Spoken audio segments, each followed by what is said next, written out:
ordinary sights and sounds and smells, the texture of shadows on the floor in front of you. All these things without being named and saying, that's a shadow, that's red, that's brown, that's somebody's foot. When you don't name things any longer, you start seeing them.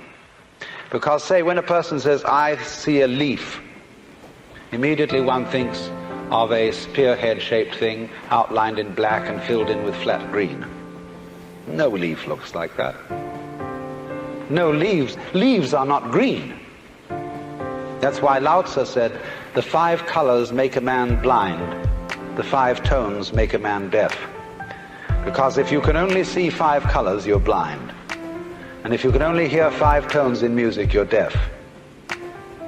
You see, if you force sound into 5 tones, you force color into 5 colors, you're blind and deaf. The world of color is infinite, as is the world of sound. And it is only through stopping, fixing conceptions on the world of color and sound that you really begin to hear it and see it. So this, shall I be so bold as to use the word discipline of meditation or zazen, lies behind the extraordinary capacity of Zen people to develop such great arts as the gardens, the tea ceremony, the calligraphy, and the grand painting of the Sung dynasty and of the Japanese Sumi tradition. And it was because, especially in tea ceremony, which means literally chanryu in Japanese means hot water of tea, they found in the very simplest things of everyday life magic. In the words of the poet Hokoji, marvelous power and supernatural activity, drawing water, carrying wood. And you know, it is sometimes when you say a word and make the word meaningless, you take the word yes. Yes. Yes. Yes. Yes. Yes. Yes. Yes. Yes. Yes. Yes. It becomes funny. That's why they use mu, in Zen training, which means no. And when you get this going for a long time, the word ceases to mean anything, and it becomes magical. That's sound.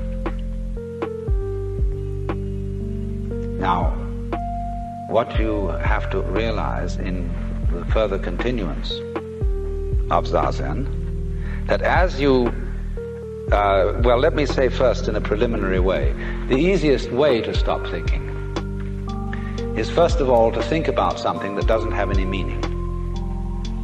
That's my point in talking about mu or yes, or counting your breath, or listening to a sound that has no meaning.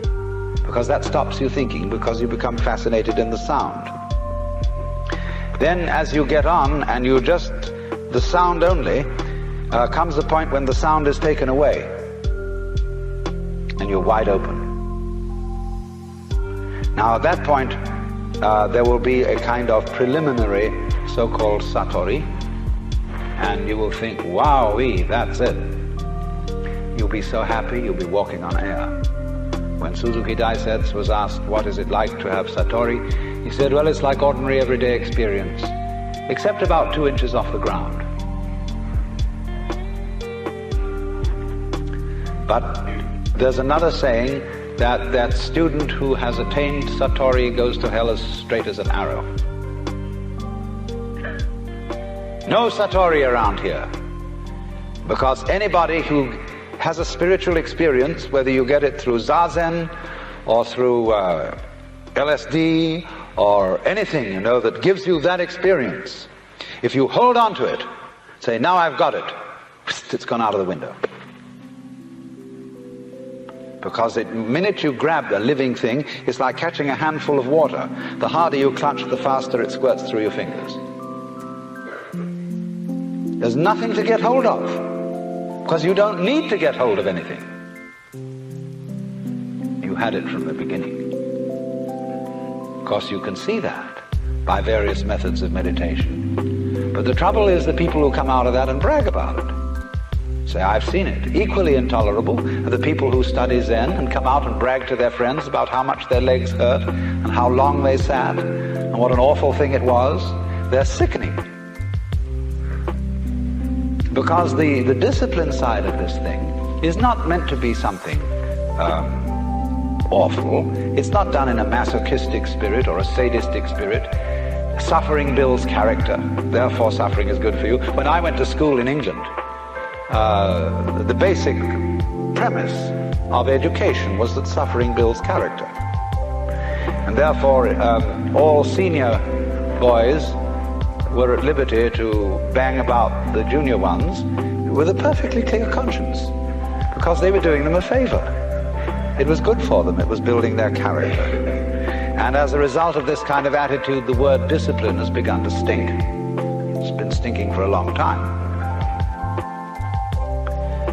But we need a kind of entirely new attitude towards this, because without that quiet and that non-striving, life becomes messy. When you let go, finally, because there's nothing to hold on to, you have to be awfully careful not to turn into loose yogurt.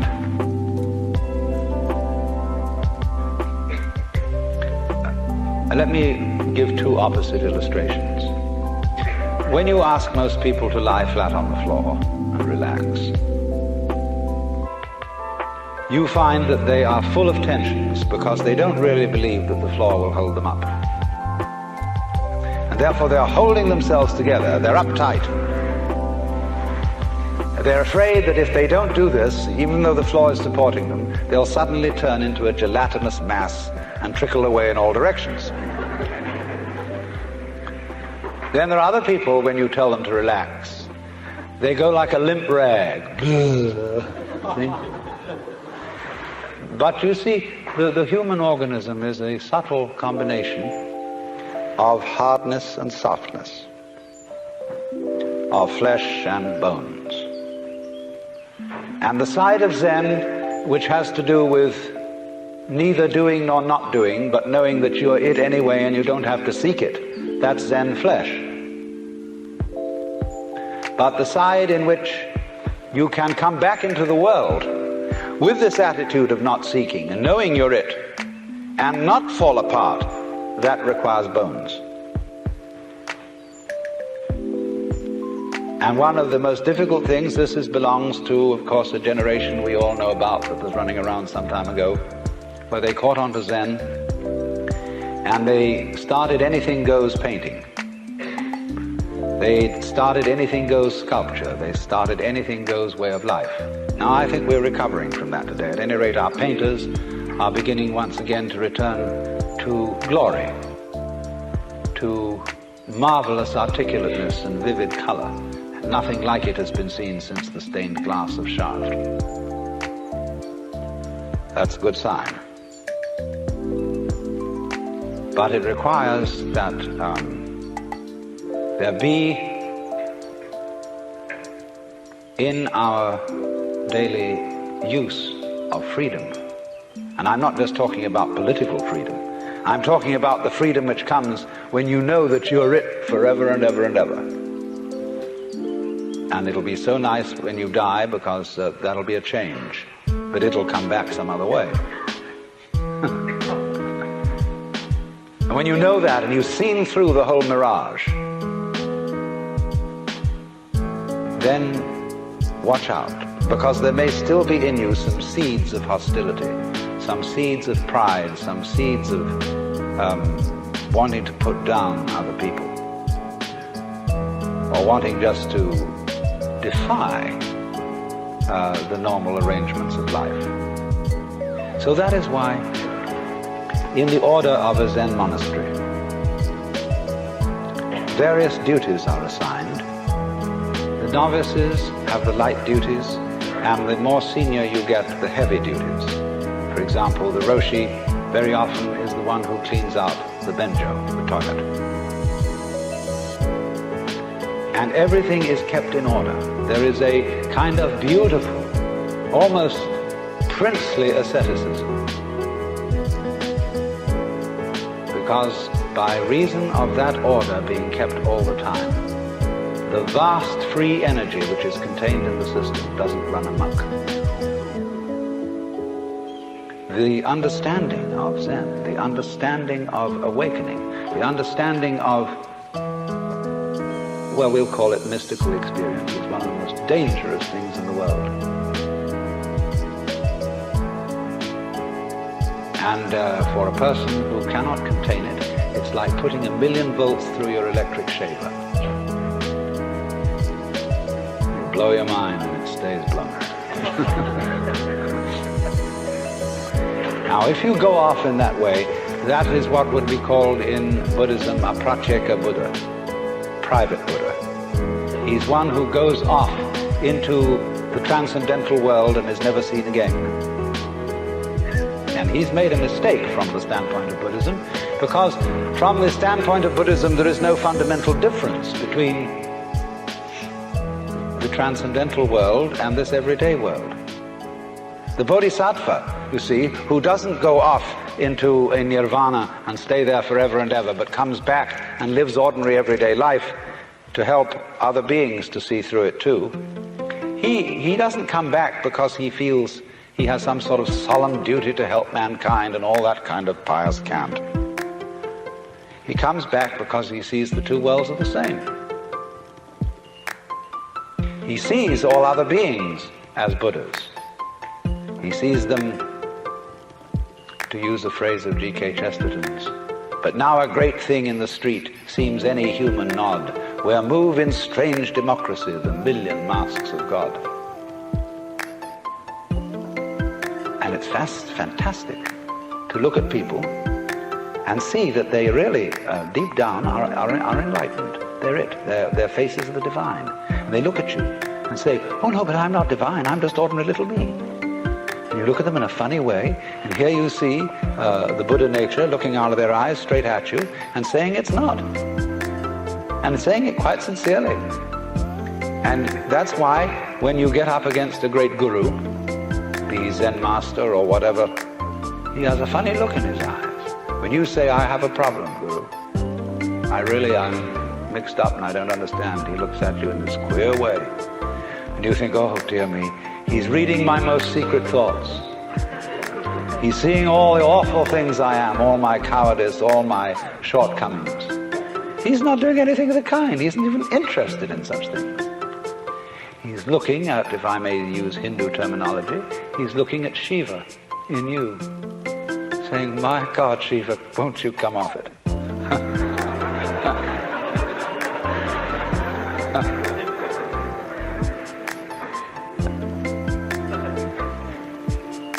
So then you see the Bodhisattva, who is, I'm assuming quite a knowledge of Buddhism in this assembly, but the Bodhisattva, as distinct from the Pratyeka Buddha, Bodhisattva doesn't go off into nirvana. He doesn't go off into permanent, withdrawn ecstasy. He doesn't go into a kind of catatonic samadhi.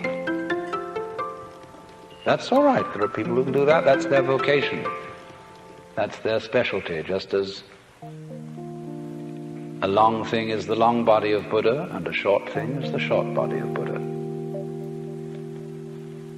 But if you really understand that Zen, that Buddhist idea of enlightenment, is not comprehended in the idea of the transcendental, neither is it comprehended in the idea of the ordinary. Not in terms of the infinite, not in terms of the finite. Not in terms of the eternal, not in terms of the temporal, because they're all concepts.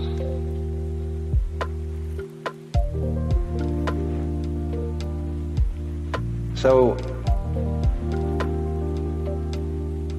let me say again, I'm not talking about the ordering of ordinary everyday life in a reasonable and methodical way as being school-teacherish and saying, nice, if you were nice people, that's what you would do. For heaven's sake, don't be nice people. But the thing is that unless you do have that basic framework of a certain kind of order and a certain kind of discipline, the force of liberation will blow the world to pieces. It's too strong a current for the wire. So then, it's terribly important to see beyond ecstasy. Ecstasy, is the soft and lovely flesh, huggable and kissable, and that's very good. But beyond ecstasy are bones, what we call hard facts of everyday life. Incidentally, we shouldn't forget to mention the soft facts. There are many of them. But in the hard fact, it is what we mean, the world as seen in an ordinary everyday state of consciousness. To find out that that is really no different from the world of supreme ecstasy. Well, it's rather like this. Let's suppose, as so often happens, you think of ecstasy as insight, as seeing light. There's a Zen poem which says, a sudden crash of thunder, the mind doors burst open, and there sits the ordinary old man. See, there's this sudden vision, Satori, breaking, wowie, and the doors of the mind are blown apart, and there sits the ordinary old man. That's just little you, you know. Lightning flashes, sparks shower. In one blink of your eyes, you've missed seeing. Why? Because here is the light. The light, the light, the light. Every mystic in the world has seen the light. That brilliant, blazing energy, brighter than 1,000 suns, which is locked up in everything. Now imagine this. Imagine you're seeing it. Like you see aureoles round Buddhas. Like you see the beatific vision at the end of Dante's Paradiso. Vivid, vivid light, so bright that it's like the clear light of the void in the Tibetan Book of the Dead. It's beyond light. It's so bright. And you watch it receding from you. And on the edges, like a great star, there becomes a rim of red. And beyond that, a rim of orange, yellow, green, blue, indigo, violet. You see this great mandala appearing, this great sun. And beyond the violet, there's black, black like obsidian, not flat black, but transparent black like lacquer. And again, blazing out of the black as the yang comes from the yin, more light. Going, going, going. And along with this light, there comes sound. There's a sound so tremendous with the white light that you can't hear it. So piercing that it seems to annihilate the ears. But then along with the colors, the sound goes down the scale in harmonic intervals, down, down, down, down, until it gets to a deep, thundering bass, which is so vibrant that in turn it turns into something solid, and you begin to get the similar spectrum of textures. Now all this time you've been watching a kind of a thing radiating out. But it says, you know, this isn't all I can do. And the rays start going yo-ee, yo-ee, yo-ee, yo-ee, yo-ee, yo-ee, yo-ee, yo-ee, dancing like this. And naturally the sound starts going, waving too, as it comes out. And then the textures start varying themselves. And they say, well, you've been looking at this thing as I've been describing it so far in a flat dimension. let's add a third dimension. It's going to come right at you now. See, this way. And meanwhile, it says it's not just that we're going to go yui like this. We're going to do little curly cues. We're going to go like this. And it says, well, that's just the beginning. We can go making squares and turns. And then suddenly you see in all the little details that become so intense that all kinds of little sub-figures are contained within what you thought were originally the main figures. And the sound starts going all different, amazing complexities of sound all over the place. And this thing's going, and you think you're going to go out of your mind, and suddenly it turns into, why, us sitting around here.